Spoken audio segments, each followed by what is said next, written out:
यदि कुछ अंश भी प्रभु की भक्ति का, शिव भक्ति का, राम और कृष्ण भगवान की भक्ति का प्राप्त हो जाए तो समझो कि हमारे जीवन की सार्थकता हो गई।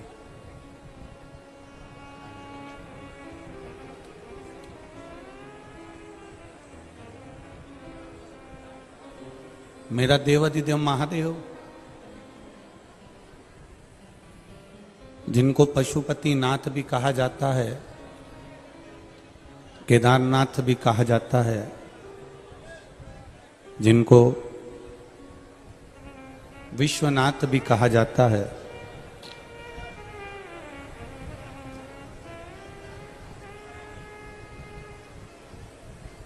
नाथ का मतलब जो होता है वो हमारा भरण पोषण करने वाला होता है। उसको हमारे यहां नाथ कहा, अर्थात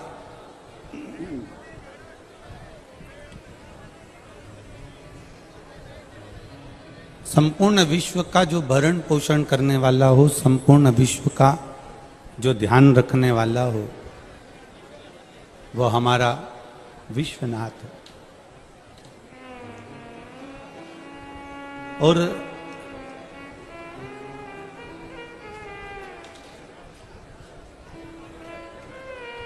जरा विचार करना, एक छोटे से घर का जो पालन करता है, एक छोटे से घर को जो चला लेता है, एक छोटे से घर का जो पालन करता है, उसके जीवन में सम्मुख में बहुत सारी बाधाएं आती है और वो उन बाधाओं से निकलकर अपने संपूर्ण परिवार का भरण पोषण भी करता है।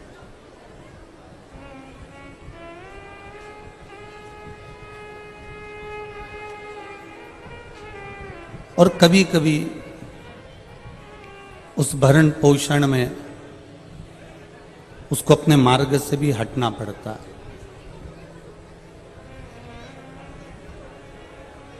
पर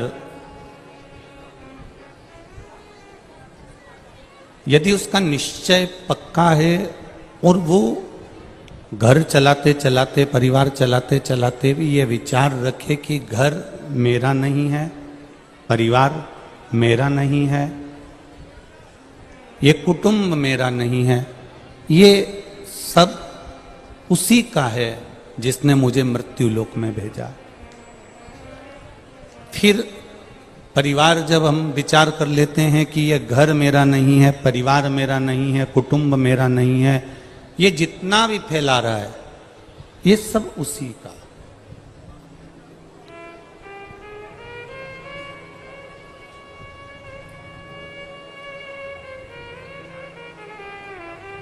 और जिस दिन हमने ये विचार कर लिया कि ये घर, ये परिवार, ये कुटुंब, ये कबीला, ये नाते, ये रिश्ते, ये सब कुछ हमारे है ही नहीं। हमने जिस दिन उस विश्वनाथ पर, राम पर, कृष्ण पर, दत्त पर, तुम्हारी जिसमें श्रद्धा है, तुमने अगर उस पर छोड़ दिया तो फिर वो परिवार, वो घर तुम्हारा नहीं रहेगा, वो मेरे शंभु विश्वनाथ का हो जाएगा, वो मेरे राम और कृष्ण का होगा।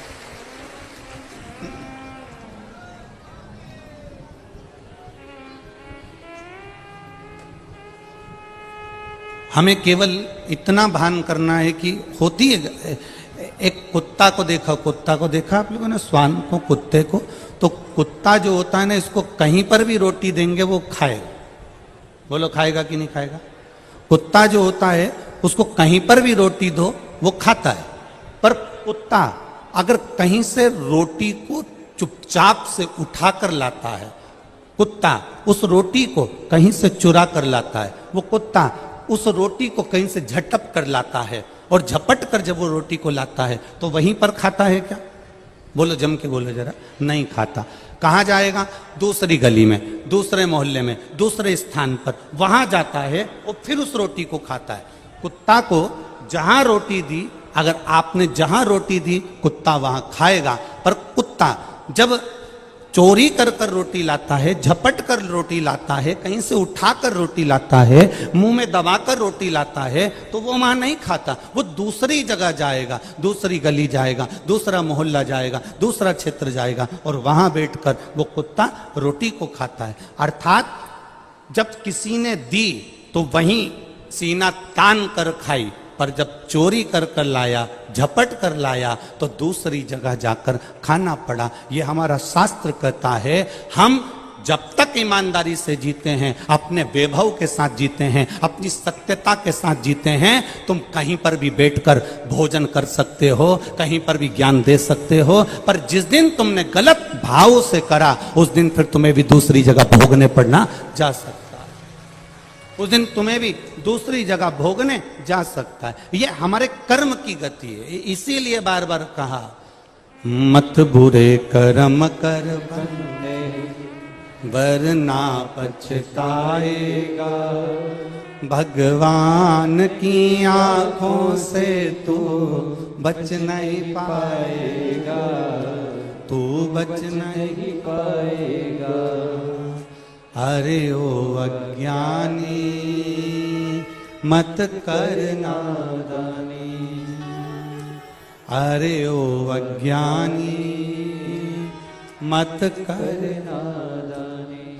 तेरे कर्म का फल भी तू ही पाएगा, जैसा किया तूने तेरे आगे आएगा। मत बुरे कर्म कर बंदे, मत बुरे कर्म कर बंदे, वरना पछताएगा। भगवान की आंखों से तू बच नहीं पाएगा, तू बच नहीं पाएगा। आपको अपनी जिंदगी जीने का तरीका आना चाहिए। जिसको ढोलक नहीं आती ना, उसको ढोलक बड़ी बेकार लगती है। बताओ, हमको तो आती नहीं। और जिसको ढोलक बजाना आती है ना, वो रात्रि में भी यहां बैठकर ढम ढम बजाते बजाते भजन करता रहता है, उसको बहुत अच्छा लगता है, उसके मन को अच्छा लगता है। जिसको बांसुरी बजाना आती है, वो बंसी का मजा ले लेता है, बजा बजा कर आनंद ले लेता है। जिसको वीणा बजाना आती है, वो वीणा को बजा बजा कर वीणा का मजा ले लेता है, वीणा का आनंद ले लेता है। जिसको गाड़ी चलाना आती है, वो गाड़ी दौड़ा दौड़ा कर गाड़ी का मजा ले लेता है, गाड़ी का आनंद ले लेता है। और जिसको इस संसार सागर में जीने की कला आती है, वो इस संसार का मजा ले लेता है और आनंद लेकर परमात्मा के पास चला जाता है। जिस दिन भागवत कथा में जाकर, राम कथा में जाकर, शिव कथा में जाकर, भगवान की शरणागति में जाकर, गुरु की शरणागति में जाकर, तीर्थ में जाकर, परमात्मा के चरणों में जाकर, भगवान की शरणागति में पहुंचकर, जिस दिन तुम्हें जीने की कला आ गई, जिस दिन तुमने सोच लिया कि मेरा 21,600 श्वास मनुष्य के शरीर से प्रतिदिन निकलती है, 21,600 श्वास जो मेरे बाबा ने दी है वो उसकी है। 3.5 करोड़ रोम छिद्र पूरे मनुष्य के शरीर में है। ये सारे 3.5 करोड़ रोम छिद्र जिसने दिया है, ये उसके हैं। और जिस दिन तुम्हारे मन में आ गया कि ये श्वास उसकी, रोम छिद्र उसके, माता के गर्भ में उल्टे लटके हुए थे, दोनों मुष्टिकाएं बंद थी और अंदर प्रतिज्ञा करी थी, मुझे केवल गर्भ से बाहर निकाल दो, मैं तेरा भजन करूंगा, तेरा भजन करूंगा, तेरा भजन करूंगा। गर्भ से निकलते से ही चालू हो गया, मैं तो भोजन करूंगा, भोजन करूंगा, भोजन करूंगा। भजन गायब हो गया, भोजन चालू हो गया। प्रतिज्ञा भी हमने तोड़ दी। उसके बाद भी विचार करना कि परमात्मा के आश्रित होकर जो जीता है, अंत में परमात्मा ही उसको हाथ में झेल कर और अपने धाम तक लेकर चले जाता है। हम उसके आश्रित हो जाए। कल सरकार नहीं आए, सरकार ने बोला था हम दूसरे तीसरे दिवस अवश्य पधार रहे, तो शरीर में थोड़ा सा सरकार के हाथ में कष्ट भी था, कल हम जब यहां से गए तो हमने कहा बारे पुष्कर बाबा, हम सरकार के पास होकर आए, प्रणाम कर कर आए जे को, और आना नहीं हुआ। पर आज जब हम यहाँ आ रहे थे तब मालूम पड़ा कि सरकार पधार रहे हैं, तो बाबा की कृपा से बहुत आनंद की अनुभूति हुई। क्योंकि गुरुजन, संत जन, साधु जन, तपस्वी जन, साधक जन, उपासक जन जब व्यासपीठ के नजदीक पहुंचते हैं तो इस वो जैसे कहते हैं ना, चुंदड़ी तो बहुत सुंदर है, पर इसमें एकाध गोटे का बूटा लग जाता ना तो चुंदड़ी सुंदर हो जाती है। तो ऐसे संतों के आने से गोटे का बूटा लग जाता है हमारा। ऐसी सुंदर भाव यहां प्रकट हो, बड़ा आनंद।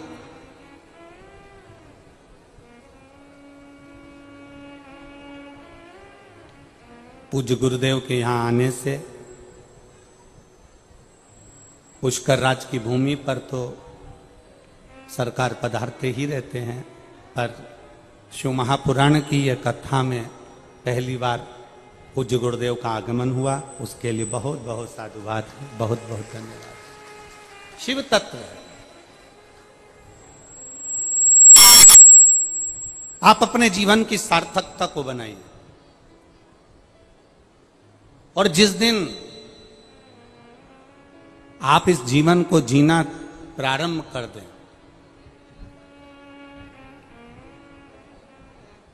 एक बात बहुत सहज सी है, हंसी और हिंसा, इन दोनों में बहुत अंतर है।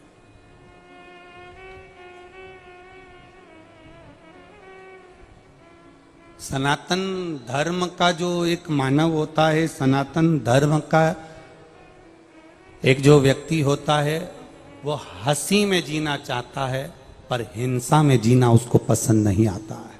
वो हंसी में जीना चाह रहा है, हिंसा कर कर या किसी को कष्ट देकर, किसी को तकलीफ देकर, किसी को दुख देकर, किसी को परेशानी देकर, किसी को कष्ट देकर सनातन धर्म का व्यक्ति कभी जीना पसंद नहीं करता, कभी नहीं जीना पसंद करता। हिंसा से परे है वो।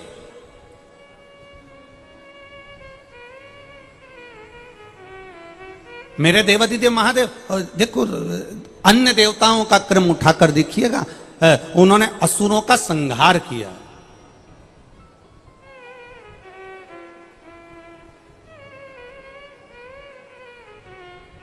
और मेरे महादेव का क्रम उठाकर देखिएगा एक बार, मेरे शिव जी का कोई द्रोही नहीं है, मेरे भोलेनाथ का कोई दुश्मनी नहीं है। तारकासुर भगवान शंकर का उपासक था, इसलिए वर मांगा ब्रह्मा जी से, ब्रह्मदेव वर देव तो ऐसा देव कि भगवान शंकर का पुत्र मुझे मारे, क्योंकि वो चाहता था कि शिव जी का विवाह हो जाए, शंकर भगवान की शादी हो जाए, मंगल विवाह हो जाए, वो चाहता था। भस्मासुर शिव जी का बहुत बहुत बड़ा उपासक, बहुत बड़ा उपासक, जो शंकर भगवान के लिए सब कुछ करने को तैयार है। ऐसी तप साधना, ऐसी तप साधना भस्मासुर अपने, इतनी तप साधना, इतनी तप साधना भस्मासुर ने करी, इतनी तप साधना करी तो किसी ने कह दिया कि देवादिदेव महादेव कैसे प्रसन्न होते हैं। शंकर जी को रिझाने में लग गया, शिव जी प्रसन्न हो गए, मांग तुझे क्या चाहिए, आप बस मैं आपको याद करूं और आप आ जाएं। शंकर भगवान ने कहा जब तू मुझे भस्म चढ़ाएगा मैं दौड़ कर तेरे पास में आऊंगा। भस्मासुर ने नियम बनाया, मुर्दे की भस्म लाता था, भोलेनाथ जी को चढ़ा देता था, शंकर भगवान प्रसन्न होकर प्रकट हो जाते थे। अब भस्म रोज रोज कोई मुर्दे मिल रहे हैं क्या? अब भस्म कहां से लाए? चढ़ाते चढ़ाते 2-4-6 महीने निकल गए। एक दिन मुर्दे की भस्म ढूंढने के लिए, मुर्दे की भस्म को पाने के लिए, ढूंढने के लिए सब जगह गया भस्मासुर, पर भस्म नहीं मिली उसको भस्म नहीं मिली। आखिरी में पत्नी ने देखा कि पति ने अपने कमरे में बहुत सारी लकड़ियां जमा ली है, बहुत सारी लकड़ी उसने अपने कक्ष में जमा रखी है। पत्नी ने पूछा ये क्या कर रहे हो? पति बोला कि ये काम करना, मैं जब मर जाऊं मेरी भस्म निकाल कर, जब मैं मर जाऊं तो मेरी भस्म, जब मैं जल जाऊं मेरी भस्म देवाधिदेव महादेव को चढ़ा देना। पत्नी कहती है तुम काय को मर रहे हो? मैं तुम्हारी अर्धांगिनी हूं, मैं तुम्हारी पत्नी हूं, मरना है तो मैं मरूंगी और मेरी भस्म उठाकर तुम महादेव को चढ़ा देना। पति ने कहा नहीं नहीं नहीं, मैं तुझे कैसे मार सकता हूं?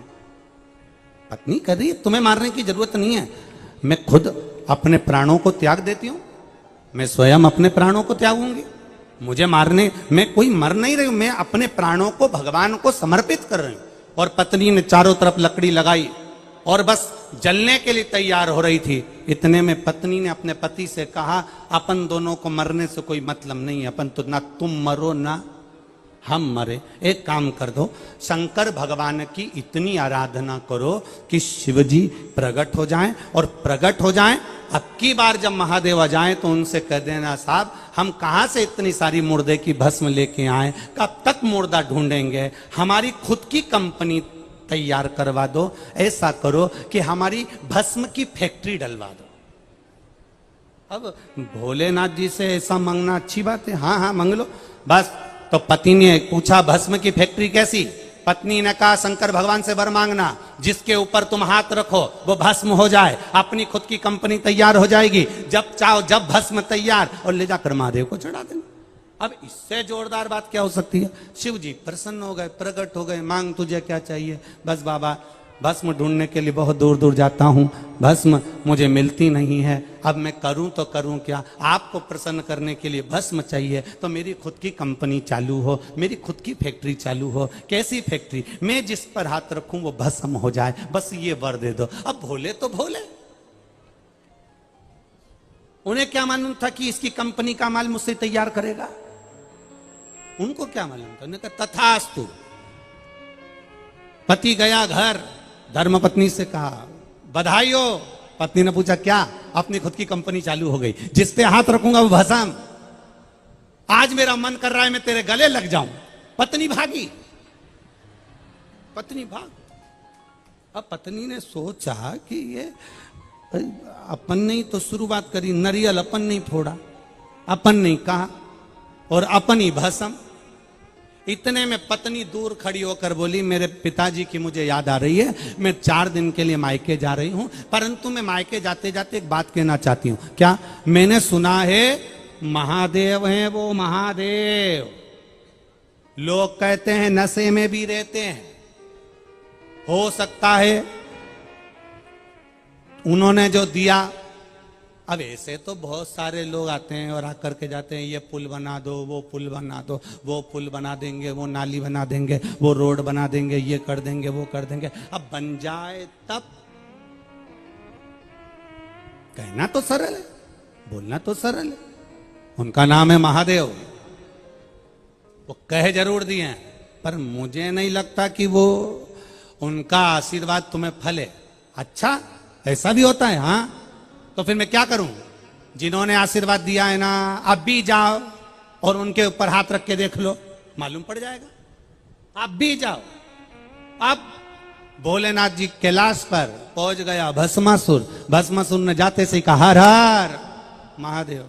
जब हर हर महादेव कहा, हर हर महादेव कहते से शिव जी ने पूछा क्या बात है भस्मासुर, कैसे आना हुआ? भस्मासुर कहते हैं प्रभु बस आपने जो वर दिया था ना उसको मेरे को प्रैक्टिकल करके देखना है। क्या प्रैक्टिकल करना है? आपके ऊपर हाथ रख के देखना है। शंकर भगवान ने पार्वती से कहा मैं जा रहा भगवान नारायण के घर,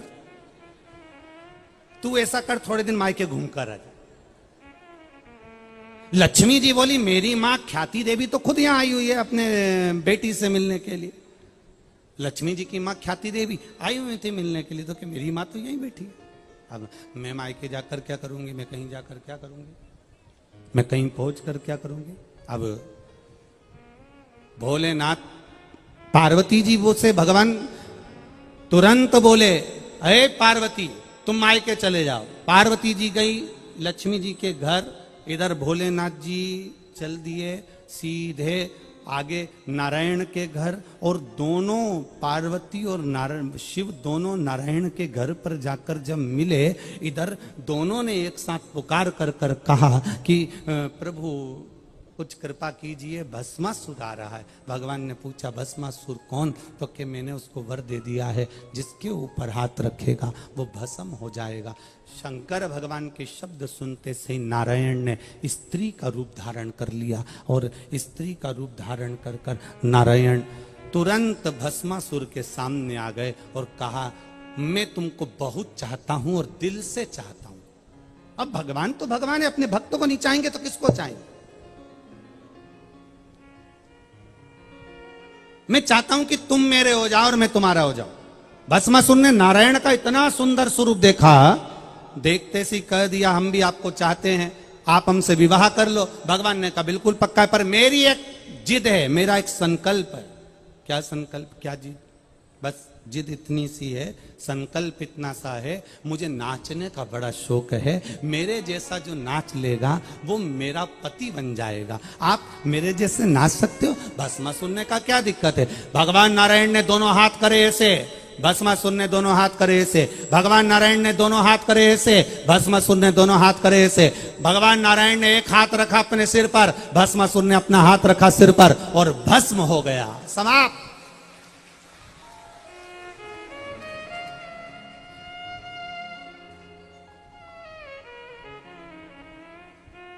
शिव का ना कोई एक भी शत्रु, एक भी असुर, एक भी राक्षस शिव के द्रोही नहीं है, दुश्मन नहीं।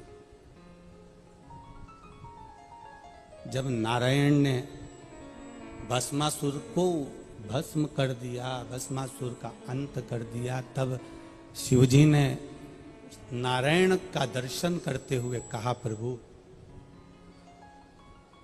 यह असुर बड़ा भारी था,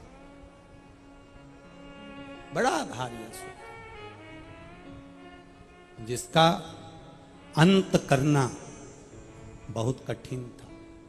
ब्रह्मा जी ने भस्मासुर को मारने के लिए 5 बार प्रयास करा, तो भी भस्मासुर 5 बार प्रयास करने के बाद भी भस्मासुर नहीं मर पाया था। तब शिव जी ने अपनी लीला रचना करी, नारायण ने अपनी लीला रचना करी और भस्मासुर का अंत किया। सहजता नहीं है हमारा। कई लोग कह देते हैं कि देवताओं ने तो इसका संहार करा, उसका संहार करा, उसका वध करा, उसका संहार करा, पर हमारे शास्त्र, हमारे पुराण, हमारे वेद ये कहते हैं कि जनमानस के कल्याण के लिए, दुनिया के उद्धार के लिए, जनमानस के कल्याण के लिए मेरे परमात्मा ने, चाहे वो राम हो, चाहे वो कृष्ण हो, चाहे वो शिव हो, चाहे वो नारायण हो, चाहे वो ब्रह्मा हो, इन सब ने जनमानस के कल्याण के लिए असुरों का संहार किया है। और असुर कौन? जिसके भीतर लोभ, जिसके भीतर काम, जिसके भीतर वासना, जिसके भीतर तृष्णा हो, वो असुरता है। एक बड़ा सुंदर चरित्र आता है, भगवान शंकर ने एक बार सुरेश्वर रूप लिया, इंद्र का रूप धारण कर। एक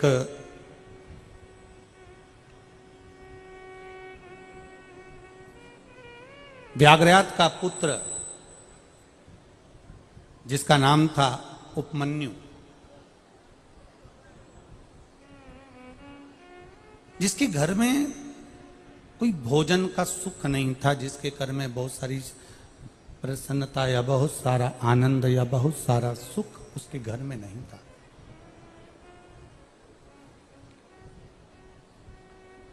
एक दिन उपमन्यु के मामा उपमन्यु के पास आए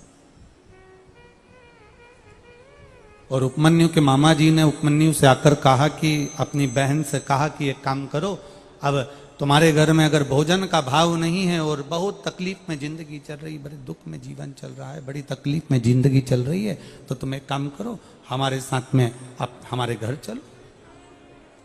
उपमन्यु अपने मामा के यहां गए।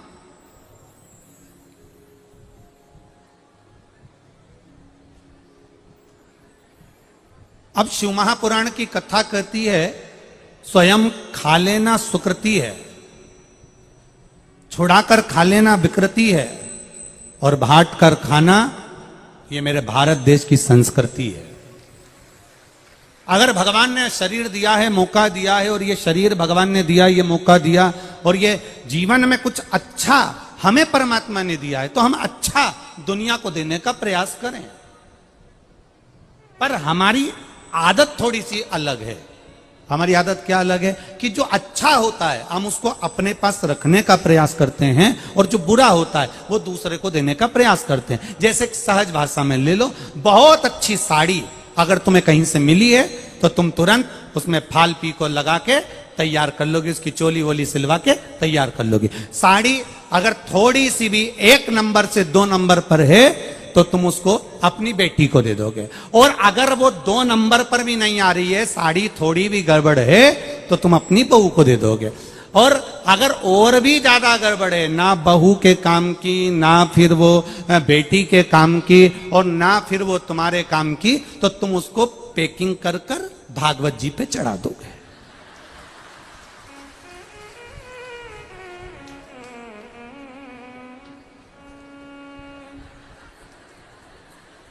सही है। अब तुमने उसको भागवत जी पे चढ़ा दिया। अब तुम क्या सोच के चढ़ाई कि पंडित जी की पत्नी पहनेगी,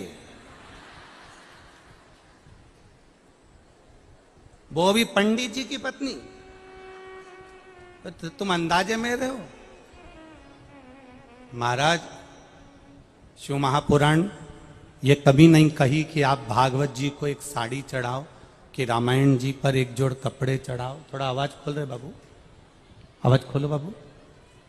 भगवान ये कभी शास्त्र नहीं कहता कि तुम भगवान को बहुत 100 किलो दूध दो, या 50 किलो दूध दो, या ये दो, या 56 भोग दो, या ये प्रदान करो। हमारा शास्त्र कहता है जो भी दो वो अपने हृदय से, अपने मन से, जितना शिव महापुराण की कथा में पहले भी हमने वर्णन किया है। शिव महापुराण की कथा तो यहां तक कहती है कि शंकर भगवान को केमिकल का दूध चढ़ाने से अच्छा है, शंकर भगवान को थैली का दूध चढ़ाने से अच्छा है, शंकर भगवान को पाउडर का दूध चढ़ाने से अच्छा है। कहीं किसी के यहां देसी गाय हो, उसका केवल एक छोटी सी चम्मच का भी आधा चम्मच, 4 बूंद दूध भी अगर मिल जाए और आपने शिव जी को चढ़ा दिया तो शंकर प्रसन्न हो जाते हैं। यहाँ बाबा ये नहीं कर रहे कि तुम मुझको 100 किलो दूध चढ़ाना, या 50 किलो दूध चढ़ाना, या 25 किलो दूध चढ़ाना। कोई संत ने, कोई साधु ने, कोई गुरुजन ने, कोई ब्राह्मण जन ने ये नहीं कहा कि तुम भागवत जी पर मुझे साड़ी चढ़ाना। तुम जो चढ़ा रहे हो उसमें तुम्हारे दिल की, मन की शुद्धता होना चाहिए। जमनादास,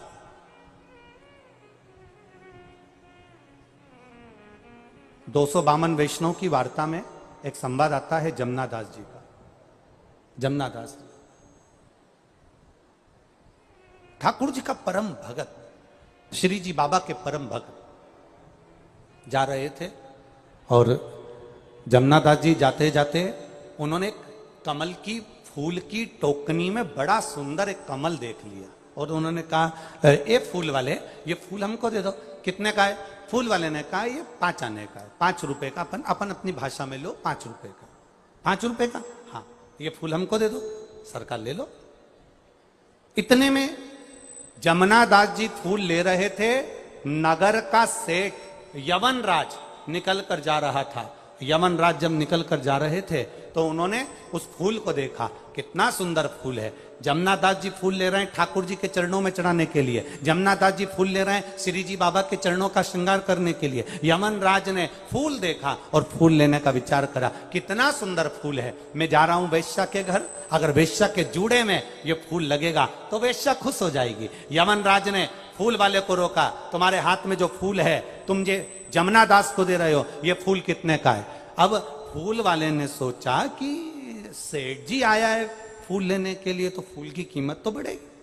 आप प्रैक्टिकल करके देखना, पैदल सब्जी लेने जाना, भिंडी 10 रुपए किलो मिल जाएगी, साइकिल से जाना 11 रुपए किलो, मोटरसाइकिल से जाना 15 रुपए किलो, 4 व्हीलर से सब्जी वाले के सामने नीचे उतरना, बढ़िया डेंटिंग मेंटिंग करके और फिर सब्जी वाले से पूछना भिंडी क्या रुपए किलो है, तो 20 रुपए किलो हो जाएगी। बोलो सही है कि गलत है? ये तुम्हारी गाड़ी की कीमत बढ़ी है, ये तुम्हारी गाड़ी की कीमत बढ़ी है। अब वो जो फूल था, फूल वाले ने कह दिया ये फूल 10 रुपए का, 10 रुपए का। हाँ, यमनराज ने कहा लाओ ये फूल हमें दो। जमुना दास जी ने हाथ जोड़कर कहा देखो फूल वाले भैया, माली दादा, ये फूल तो मैंने हृदय से ठाकुर जी को दे दिया है, अब ये फूल आप मुझे दे दो। इतने में फूल वाले से यमनराज कहते हैं कुछ भी हो जाए ये फूल मुझे दे दो। जमुना दास जी ने कहा फूल की कीमत 10 रुपए, मैं देने को तैयार हूं, फल फूल ठाकुर जी के चरणों में जाए। यमनराज ने कहा फूल की कीमत 20 रुपए देता हूं, इस फूल को मैं वेश्या के जूड़े में जड़ूंगा। 20 रुपए का फूल हो गया, माली प्रसन्न हो गया। 5 रुपए का फूल 20 रुपए का हो गया। जमुना दास जी ने कहा मैं 40 रुपए दे दूंगा, फूल मेरे ठाकुर जी के लिए दो। यमनराज ने कहा अरे जमुना दास, अपनी हैसियत देखकर बात करो, तुम्हारे घर में खाने के लाले पड़ते हैं और तुम फूल की कीमत 40 रुपए लगा रहे हो। जमुना दास जी ने कहा सरकार, ये कीमत फूल की नहीं है, ये कीमत मेरे श्री जी बाबा के चरणों की है, ये कीमत कोई सहज नहीं है हमारा। यमनराज ने कहा फूल की कीमत 80 रुपया। जमुना दास जी ने फूल की कीमत लगा दी 100 रुपया। यमनराज ने फूल की कीमत लगा दी 200 रुपया। जमुना दास जी ने फूल की कीमत लगा दी 400 रुपया। लगाते लगाते फूल की कीमत पहुंच गई, जमुना दास ने लगा दी 50,000 रुपए। यमनराज ने मन में विचार करा यदि 1 लाख रुपए का एक फूल खरीद कर एक वेश्या को दूंगा तो 1 लाख में 10 वेश्या मेरे घर पर आ जाएगी, क्यों फालतू का पैसा बर्बाद करूं। 50,000 रुपए फूल के लगाए। जमुना दास जी के पास धन नहीं था, बहन के घर गए, जीजी मेरे पास में धन नहीं, फूल मेरे ठाकुर के चरणों को देना है, कुछ कृपा कर दे। तब बहन ने कहा भैया ये पूरी जायदाद तेरी है, मैं अब भी खड़े दम बेच देती हूँ। पूरी जायदाद बेचकर 50,000 रुपए जमुना दास जी को दिए। जमुना दास जी ने वो फूल खरीदा, ठाकुर जी के चरणों में ले जाकर रखा। जैसे ही श्री जी बाबा के चरणों में ले जाकर रखा, ठाकुर जी का मुकुट जमीन पर गिर गया। जमीन पर जैसे ही मुकुट जमीन पर गिरा, जमुना दास जी की आंखों में जल भर गए और जमुना दास जी रोते हुए ठाकुर जी से पूछने लगे श्री जी बाबा, ओ ठाकुर, क्या मेरा फूल पसंद नहीं आया? ठाकुर जी कहते हैं जमुना दास, इस फूल के आगे ये हीरे का मुकुट हल्का लग रहा था, इसलिए फेंक दिया है, इसलिए फेंक दिया। ठाकुर जी ने अपने हाथ से फूल उठाया और अपने हस्त कमल पर धारण करा।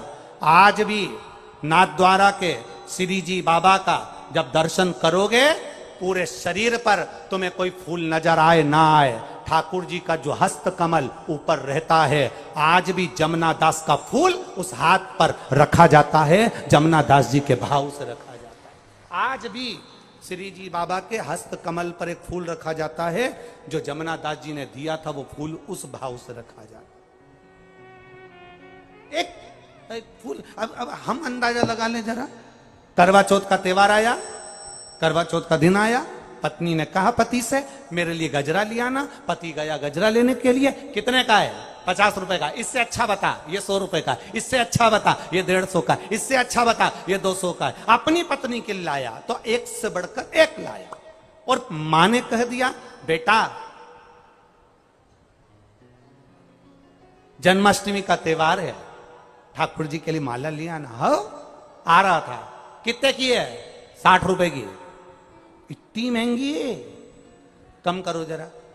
सर ये इसमें फूल कम है, 40 रुपए की है। इतनी महंगी, इससे कम बताओ। ये 20 रुपए की है, बस दे दो। भगवान के लिए लाया तो हल्के से हल्का लाया, पत्नी और बच्चों के लिए लाया तो अच्छे से अच्छा लाया। जिसकी दृष्टि में भगवान हल्का हो जाता है और परिवार भारी हो जाता है, तो भगवान भी उसको हमेशा के लिए हल्का ही कर देगा। आपकी दृष्टि प्रबल होना चाहिए, आपका भजन प्रबल होना चाहिए। कल किसी ने यहां से जाते समय पूछा था, गुरुजी आपसे एक प्रश्न करना है। हमने कहा बोलो क्या प्रश्न करना है? भगवान का नाम मौन रहकर करना चाहिए कि चिल्लाकर करना चाहिए? भगवान का भजन चुप रहकर करना चाहिए कि चिल्लाकर करना चाहिए? हम उस समय तो कुछ नहीं बोल पाए, परंतु हमारे मन में ये बात तो आई कि आखिर भगवान का भजन कैसे करना चाहिए। तो उसका एक तरीका हमारे संत, हमारे साधु, हमारे गुरुजन, हमारे महात्मा दन बताते आए हैं। तुम्हारे घर में जो नौकरानी काम करती है, तुम्हारे घर में जो सेविका काम करती है, तुम्हारे घर में जो दासी काम करती है, तुम्हारे घर में एक चाकर काम करती है, झाड़ू लगाती है, पोछा लगाती है, बर्तन मांजती है, और अगर वो देर अवेर से आती है तो घर की जो सेठानी है वो नौकरानी को चिल्लाती कि नहीं चिल्लाती? जम के बोलो जरा, चिल्लाती है ना? जब सेठानी ने नौकरानी को चिल्लाया तब नौकरानी क्या करती है? पोछा लगाते लगाते मुंह से धीरे धीरे बड़बड़ाती रहती। बोलो, बोलती कि नहीं बोलती? अब वो क्या बुदबुदाती है, क्या बोलती है?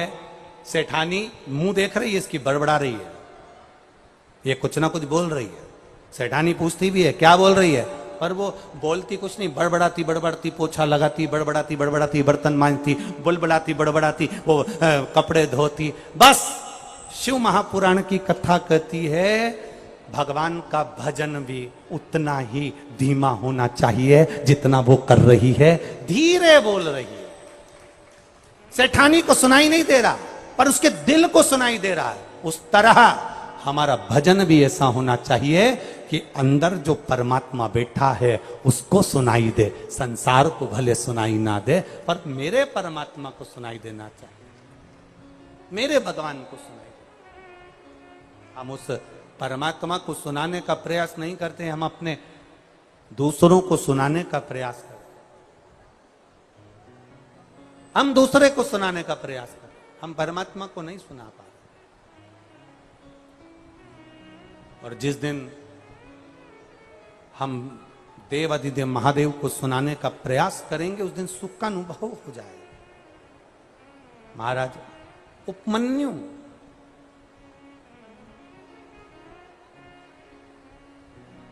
मामा जी के यहां रह रहा है,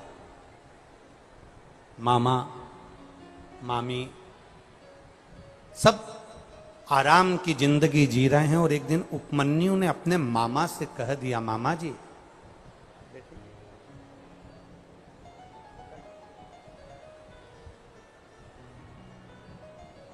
बोल स्वामी जी सरकार की।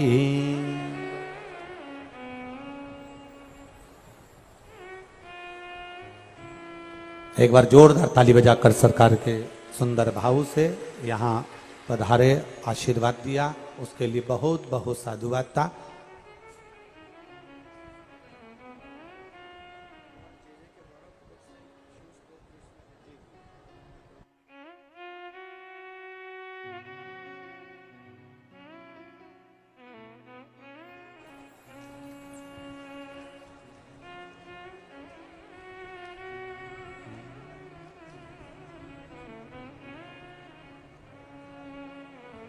शिव कथा कहती है उपमन्यु अपने मामा मामी के यहां रह रहा है,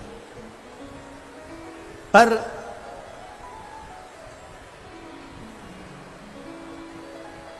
देखिए पानी बहुत तेज है, जहां आप लोगों को जगह मिल जाए ऐसी जगह पर जाकर आप लोग खड़े हो जाएं। बहुत तेज जलवृष्टि है, गीले ना हो, जहां जगह मिल जाए आप लोगों को ऐसी जगह पर आप लोग, स्वच्छ जगह पर, गीले ना हो इसी जगह चले जाए। उपमन्यु मामा मामी के पास रह रहा है, अपने मामा मामी के घर पर रह रहा है। मामा मामी सुख की जिंदगी जी रहा है, खुश होकर जिंदगी जी रहा है। और उपमन्यु की आंख में जल भरा, नैनों में जल आ गया। उपमन्यु शिव कथा कहती है, भगवान शंकर का संवाद कह रहा है, शिव महापुराण का चरित्र का है। एक बात अपने भीतर उतार कर रखना, यदि पड़ोसी के बच्चे भी आपके बच्चे के साथ खेल रहे हैं, पड़ोसी के बच्चे भी आपके बच्चों के साथ रह रहे हैं, और आप अपने बच्चों को कुछ दे रहे हैं, तो पड़ोसी के बच्चे को भी जो अपने बच्चों को दे रहे हो वैसा कि वैसा ही पड़ोसी के बच्चे को भी देने का प्रयास करिए, वैसा कि वैसा ही उनको भी देने का प्रयास करिए। अब उपमन्यु को एक दिन उपमन्यु ने अपने मामा जी से कहा, मामा जी मुझे बहुत आप कृपा करो और मामा मुझे थोड़ा सा दूध दे दीजिए पीने के लिए, मात्र थोड़ा सा दूध दे दीजिए जिससे मैं पी लूं, थोड़ा सा।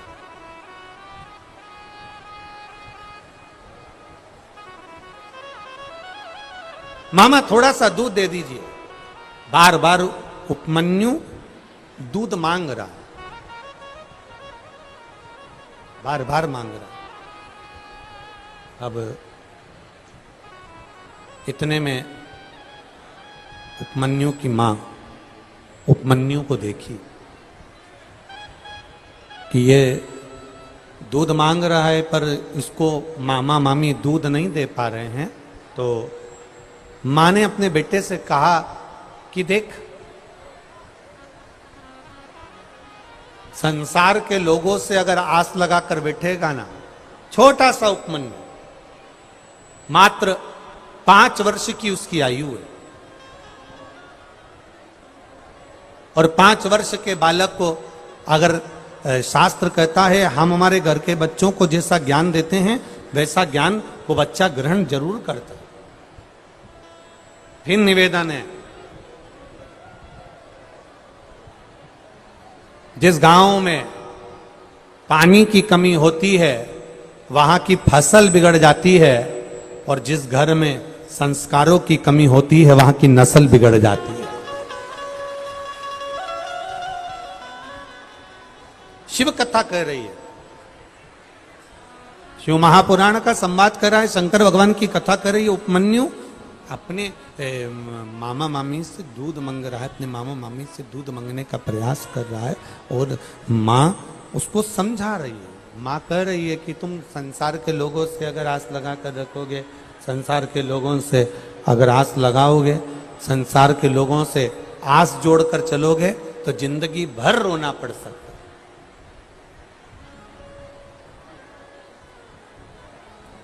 हम भी आपसे कहेंगे, दुनिया से आस लगाने से अच्छा है, दुनिया से मांगने से अच्छा है। शिव महापुराण की कथा कहती है कि एक बार देवादिदेव महादेव के चरणों में जाकर बैठकर उससे मांगकर देखना, वो दुनिया का सारा सुख प्रदान कर देगा। एक पत्र आया है, देखिए।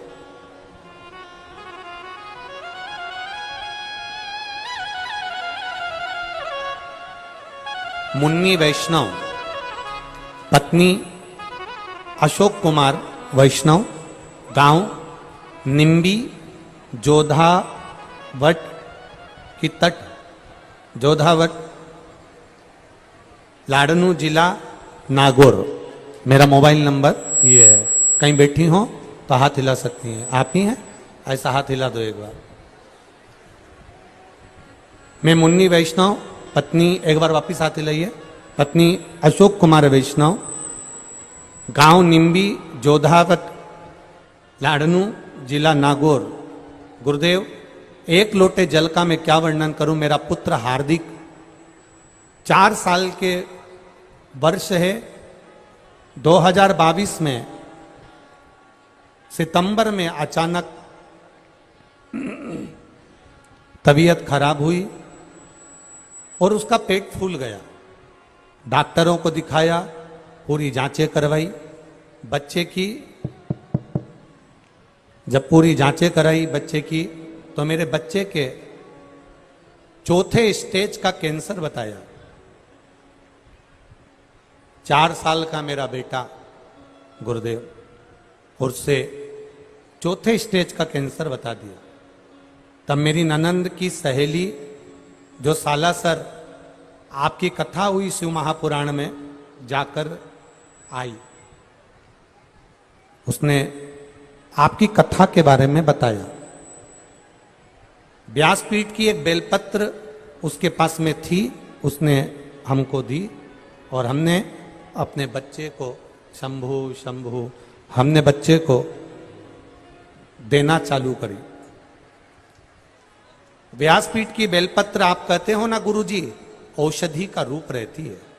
वो हमारे बच्चे को हमने दिया और उसकी जो कैंसर की दवाई थी उसको कुंदकेश्वर महादेव के नाम से कुंदकेश्वर महादेव के नाम से उसको खिलाना प्रारंभ करो। शिव जी को 1 लोटा जल चढ़ाते, बेलपत्री उठाकर लाते, उसको देते। महादेव की कृपा का मैं क्या वर्णन करूं गुरुदेव।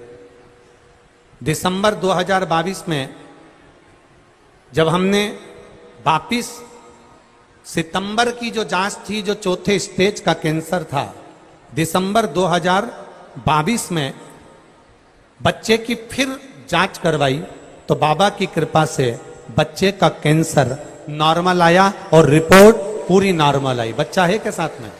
लिया उसको, लिया लिया।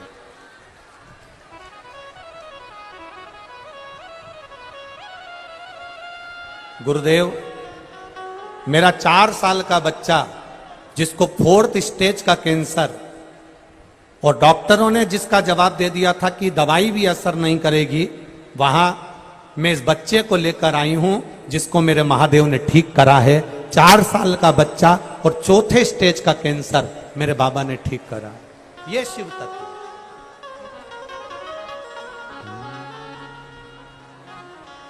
खाली ना जाता कोई दर से तुम्हारे, खाली ना जाता कोई दर से तुम्हारे, मैं भी खड़ा हूँ नन्ही बाहें पसारे, अपने हृदय से लगा लो लगा लो, गिरा जा रहा हूँ उठा लो उठा लो, भोले अपने दर से अब तो न टालो, गिरी जा रही हो उठा लो उठा लो। मेरा 4 साल का लड़का जिसको 4थे स्टेज का कैंसर हुआ और मेरे बाबा ने इसको बचा लिया। मैं बाबा को यहां प्रणाम करने, प्रणाम बाबा को प्रणाम करो, सिर झुकाओ कर जाओ।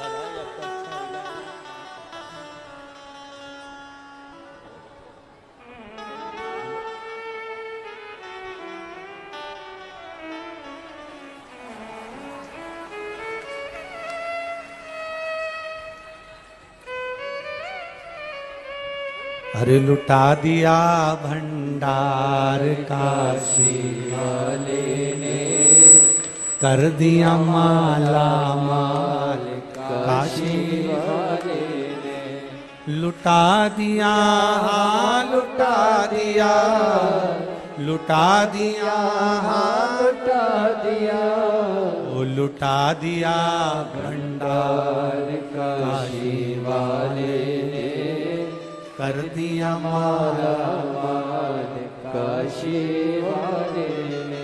वो देता है जिसने दिल से मांगा, जिसने निवेदन करा, जिसने उसकी चाकरी कर ली, जिसने उसके चरणों का स्मरण कर लिया, जिसने उसको नमन कर लिया, देता है।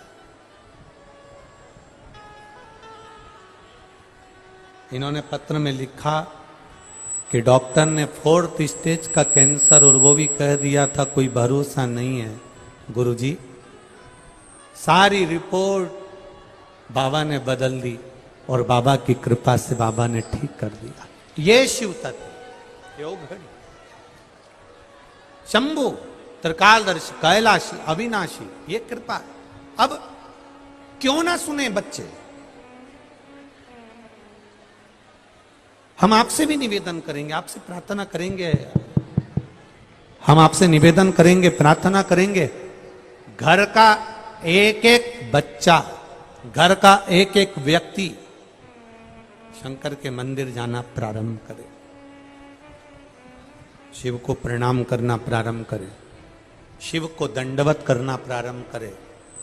जब हम शिवालय के अंदर प्रवेश करते हैं, ऊपर बैठे हुए रुद्रगण, भगवान शंकर के गण हमारे भीतर के पाप को, हमारे भीतर के कष्ट को, हमारे भीतर की तकलीफ को भगवान के गण खींच लेते हैं। सारी समस्या का हल, पर सावन में एक लोटा नहीं, 2 लोटा दे। रोज बाबा की कावड़ तुम्हारे हाथ में जाना चाहिए, रोज, प्रतिदिन। हमारे यहां तो हम सीवन नदी से, सीहोर से 10 किलोमीटर दूर चितावलिया, जहां कुबेर भंडारी का धाम है, कंकर शंकर की भूमि है, तो सीहोर से 10 किलोमीटर की हम भी कावड़ लेकर जाते हैं। और जो पहले कावड़ भर दी है, जिन्होंने बाबा की कावड़ जिन्होंने भरी है अगले साल, उनसे एक बार पूछना कि बाबा ने तुम्हारी झोली भरी कि नहीं भरी, खाली तो नहीं रख दी ना। ये कावड़ का महत्व है। इसलिए इस वर्ष की जो कावड़ है वो हमने सीहोर की 16 अगस्त को रखी। 16 अगस्त मतलब सावन का महीना भी चलेगा और अधिक मास की अमावस्या भी रहेगी। तो अधिक मास और सावन का ऐसा मिलन हो जाए जिससे व्यक्ति की जिंदगी कभी खाली ना रहे और बाबा भंडार भर कर भेजे, उसके जीवन में खुशियां देकर। ऐसी तिथि ली।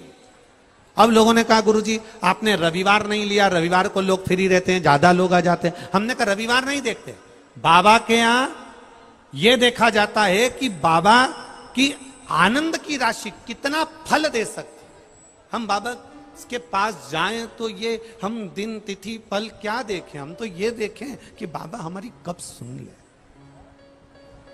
उपमन्यु ने 5 वर्ष का बैठा है, उपमन्यु 5 वर्ष रो रहा है, मुझे 1 गिलास दूध चाहिए।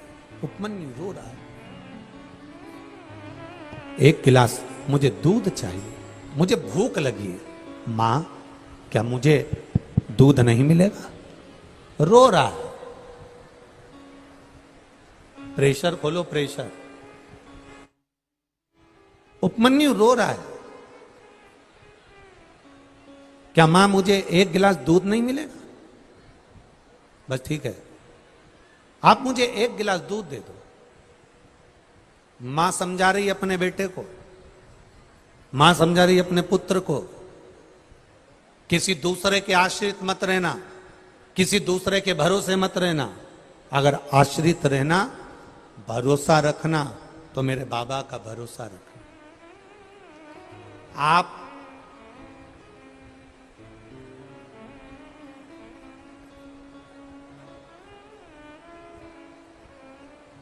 उसके भरोसे रहिए। उपमन्यु ने कहा क्या भगवान क्या मेरे को 1 गिलास दूध दे देता है? फिर निवेदन है, देवता देंगे तो पल्ला झाड़ कर देंगे और महादेव देता है तो छप्पर फाड़ कर देता है। क्या भगवान मुझको 1 गिलास दूध दे देंगे? क्यों नहीं? आप आराधना करिए, उस शिव की आराधना।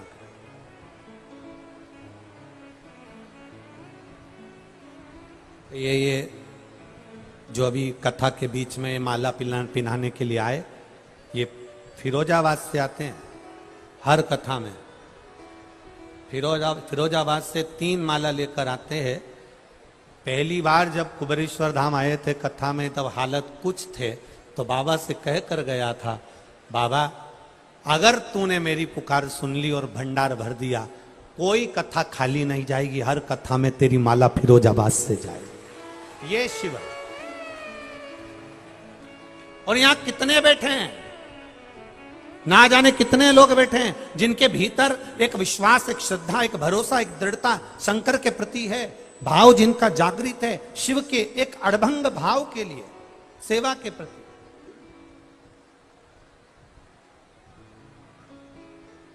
शिव कथा कह रही है, शिव महापुराण कह रही है, शंकर भगवान का संवाद कह रहा है। अब मां, क्या भगवान मुझको एक गिलास दूध दे देंगे? मां के क्यों ना देंगे? कर भरोसा, किसका आराधना करूं? मां ने कहा तेरा मन पड़े उसकी आराधना कर, तेरा मन जिससे कर जाए, तेरा मन जिसमें लग जाए तो उसकी आराधना कर। और उपमन्यु ने भगवान शिव की आराधना करना प्रारंभ करी। शंकर जी के मंदिर में जाता, शिवालय में जाता, झाड़ू लगाता, पोछा लगाता, द्वार संवारता, पत्तियां लाकर भगवान का श्रृंगार कर देता। हम फिर निवेदन करेंगे, जरूरी नहीं कि बेलपत्र होगी तो शिव का श्रृंगार होगा,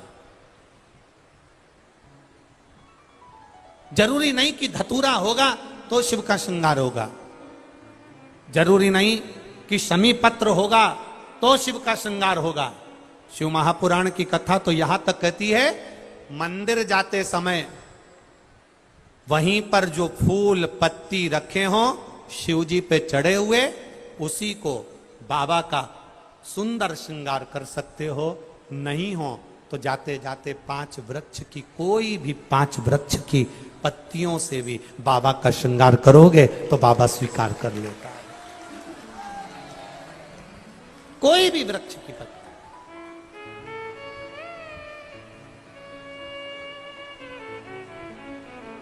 आपके पास में बेलपत्र हो चलेगी, ना हो शिव जी की लीजिए, शिव जी को चढ़ा दीजिए।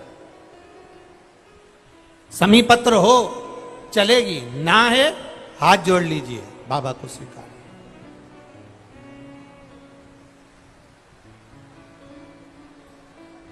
भीतर से शिव को प्रकट करिए, अपने भीतर एक आनंद का जो शिव है, हमारे भीतर एक आनंदेश्वर महादेव जो विराज रहे हैं, हमारे भीतर एक शंकर का एक स्वरूप आनंद कंद परमात्मा का एक भाव आनंदेश्वर महादेव जो विराज रहे हैं, उस आनंद से हम परमात्मा को प्रकट करें।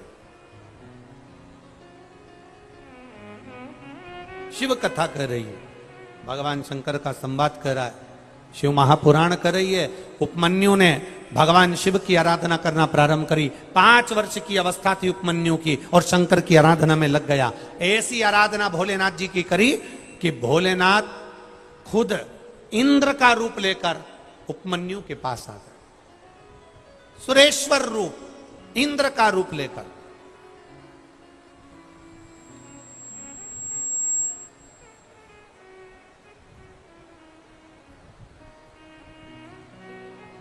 शिव जी का एक अवतार है, सुरेश्वर अवतार।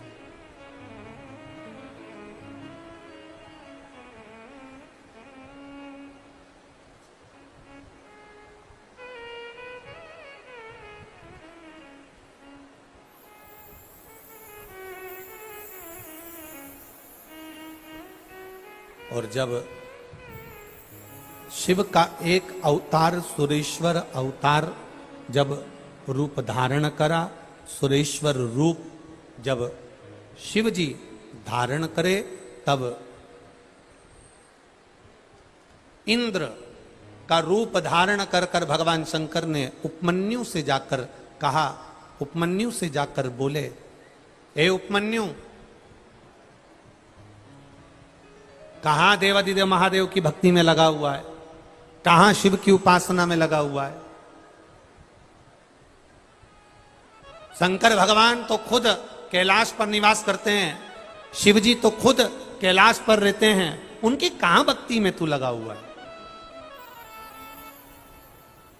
छोड़ उनकी भक्ति। उपमन्यु, भगवान शिव इंद्र का सुरेश्वर रूप धारण कर कर कहते हैं, अगर तुझे भक्ति करना ही है ना उपमन्यु, तो एक काम कर, मेरी स्वयं की इंद्र की भक्ति कर। अगर तू इंद्र की भक्ति करेगा तो तेरा सब कार्य सफल हो जाएगा। उपमन्यु सुनता रहा, सुनता रहा, सुनता रहा, पर बोला कुछ नहीं। आखिरी में उपमन्यु से भगवान शंकर जो इंद्र का सुरेश्वर रूप धारण कर कर आए थे। उन देवाधिदेव महादेव ने सुरेश्वर रूप में, इंद्र के रूप में शंकर भगवान की निंदा करना प्रारंभ कर दी। खुद ने खुद की निंदा।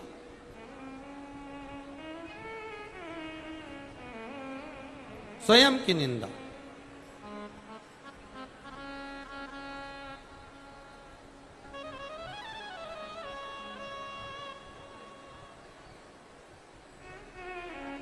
शिव कथा कहती है, उपमन्यु ने शिव की आराधना कर, झाड़ू लगाया, पोछा लगाया, मंदिर में शंकर जी का श्रृंगार करा। जो बेटा बेटी, जो माताएं, जो पुरुष शंकर जी के मंदिर में जाकर शंकर जी का श्रृंगार करते हैं, कभी अपने भीतर अहंकार मत लाना कि मैं शिव जी के मंदिर में जाकर शंकर जी का श्रृंगार करती हूं, बल्कि खुश होना कि इतनी बड़ी कॉलोनी में, इतने बड़े मोहल्ले में, इतने बड़े गांव में शंकर जी ने उनकी सेवा के लिए मुझे चुनकर रखा। ये प्रसन्नता।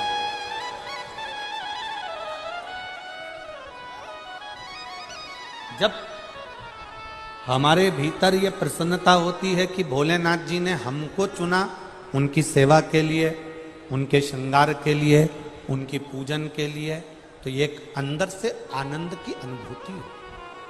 उपमन्यु सेवा में लगे रहे।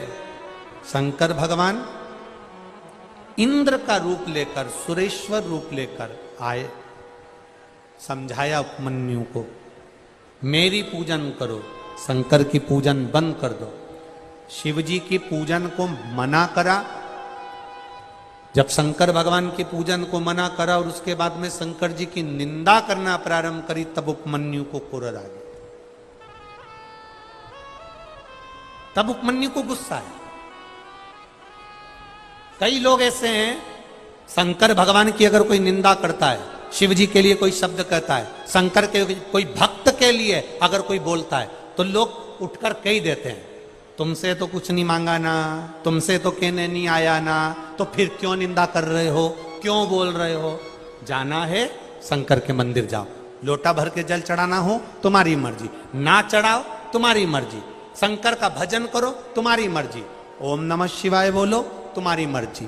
पंचाक्षर मंत्र है ओम नमः शिवाय। शिव महापुराण के मूल मंत्र के रूप में पंचाक्षर मंत्र दिया भोलेनाथ जी ने। तुम्हारा मन ओम नमः शिवाय बोलो, तुम्हारा मन नमः शिवाय बोलो, तुम्हारा मन श्री शिवाय नमस्तुभ्यम बोलो, तुम्हारा मन द्वादशाक्षर मंत्र ओम नमो भगवते वासुदेवाय बोलो, तुम्हारा मन राम बोलो, तुम्हारा मन कृष्ण बोलो, जो तुम्हारा मन पड़े तुम उसका भजन करो, पर अपने मुख से कभी निंदा मत करो। भजन शिव।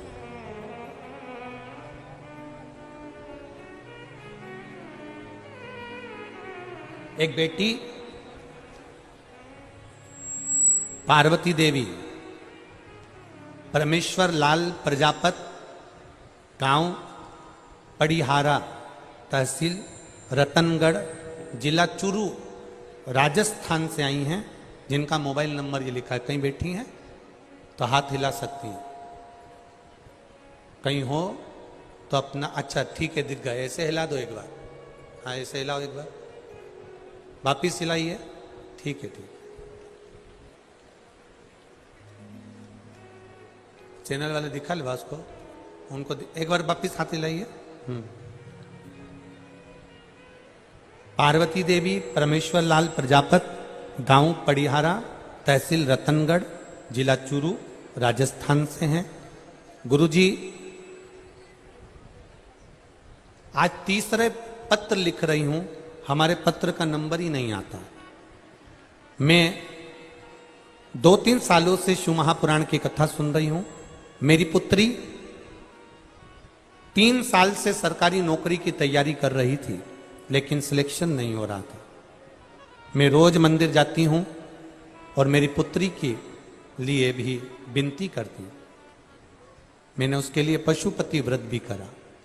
कुछ दिन बाद एसएससी परीक्षा का परिणाम आना था।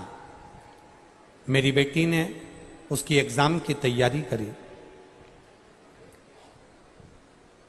मैंने मेरी बेटी से कहा शंकर भगवान पर एक बेलपत्र शहद का प्रयोग करो, जल चढ़ाओ, धतूरा चढ़ाओ, शिव जी को अर्पित करो। और फिर मेरी बेटी ने उस एसएससी परीक्षा की तैयारी करी, खूब मेहनत करी और बाबा के भरोसे रहकर मेरी बेटी मुझसे बोली भी, मां बेलपत्र पर शहद लगाकर जाने से क्या होगा, पढ़ाई तो करना है ना। मैंने अपनी बेटी से कहा कि गुरुजी कहते हैं पढ़ो, दिल लगाकर पढ़ो, मेहनत करो, परिश्रम करो, पर आखिरी में शंकर भगवान पर भी भरोसा कर कर जाओ। मेरी बेटी एग्जाम देने के लिए गई और 15 अंक उस एग्जाम में अनिवार्य थे, पर मेरी बेटी का 14 अंक आया, 15 अंक नहीं आया। गुरुदेव, मेरी बेटी बहुत रोई, मेरे गले लगकर रोई और कहने लगी आज के बाद मैं शंकर जी के मंदिर नहीं जाऊंगी, जल नहीं चढ़ाऊंगी। मैंने मेरी बेटी से कहा कोई बात नहीं, अगली बार परीक्षा की तैयारी करो। मेरी पुत्री बोली अगली बार क्यों, तुम तो कहती हो कि शंकर जी सब देते हैं। तब आपने कहा था कि शंकर भगवान सब देते हैं, तू मेहनत कर और शिव जी पर आश्रित होकर जा। तो फिर शंकर भगवान ने मेरी मेहनत का फल मुझे क्यों नहीं दिया, अब मैं मंदिर नहीं जाऊंगी। मैंने कहा मंदिर जाना तो चालू रख बाबा साहब। नहीं मां, अगर तेरा शंकर सच्चा है और तू टीवी पर शिव महापुराण की कथा सुनती है वो सीहोर वाले महाराज की, तो उसको भी कह दे अगर वो सच्चा है तो मेरे 14 अंक आए, उस अंक को वो बढ़ाकर बता दे। मेरी बेटी ने जिद पकड़ ली। मैंने भी शंकर जी के मंदिर में जाकर बाबा से कहा ना उस सीहोर वाले की शान जाने देना, ना हमारी आन जाने देना, कुछ तो कर दे। बाबा की ऐसी कृपा हुई, रिजल्ट सरकार ने फेल करा, दूसरी बार फिर रिजल्ट आया और मेरी बेटी का 6 अंक बढ़कर आया और मेरी बेटी प्रशासनिक अधिकारी की पोस्ट पर है। मेरे पूरे चुरू क्षेत्र में इतनी बड़ी पोस्ट किसी लड़की की नहीं जो मेरी बेटी को भगवान ने दी है। मैं यहाँ प्रणाम करने के लिए, बधाई हो बहन जी आपको, बैठी है, हर हर नम, बैठी। ये शिव तत्व है। खाली ना जाता कोई दर से तुम्हारे, मैं भी खड़ा हूं नन्ही बाहें फंसा। आप करो उससे प्रार्थना, आप जाओ शिव के मंदिर, आप शंकर की आराधना करो। आज सोमवार की अष्टमी है, शिव मंदिर का दर्शन करो, शंकर की चौखट का स्मरण करो, अपने घर में शंकर का स्मरण करिए। श्री शिवाय नमस्तुभ्यम को जपिए, ओम नमः शिवाय को जपिए, नमः शिवाय को जपिए। तुम्हारी मर्जी पड़े उसको जपो, पर दिल से बाबा से प्रार्थना करो, वो स्वीकार करेगा। उपमन्यु को जब निंदा करी देवाधिदेव महादेव की, उपमन्यु को क्रोध आ गया और एक पानी का लोटा उठाकर उपमन्यु मारने के लिए दौड़ा। अब शंकर भगवान इंद्र का रूप लेकर इंद्र की बड़ाई कर रहे थे, गुस्सा आ गया, पानी का लोटा लेकर जो मारने दौड़े तो शंकर भगवान सामने प्रकट हो गए। उपमन्यु तू मेरा पुत्र है, मेरी निंदा नहीं सुन पाया उपमन्यु, और मेरी निंदा नहीं सुन पाया मतलब मैं तेरे हृदय में हूं और तू मेरे हृदय में है। उपमन्यु मेरा वर है तुझे, एक क्षीर सागर में नारायण रहते हैं और एक व्रत सागर में तेरा निवास होगा और पूरी दुनिया तुझे आनंद के साथ दर्शन कराएगी। ये सुख है, ये आनंद है। एक गिलास दूध का मांगा था और मेरे बाबा ने सागर भर कर दे दिया। जब भी देता है तो छप्पर फाड़ कर देता। ये शिव है, ये शिव तत्व है। आप आए हो उसकी कथा सुनने के लिए। आज तो कथा का 6ठा दिन हो जाएगा, कल कथा सुबह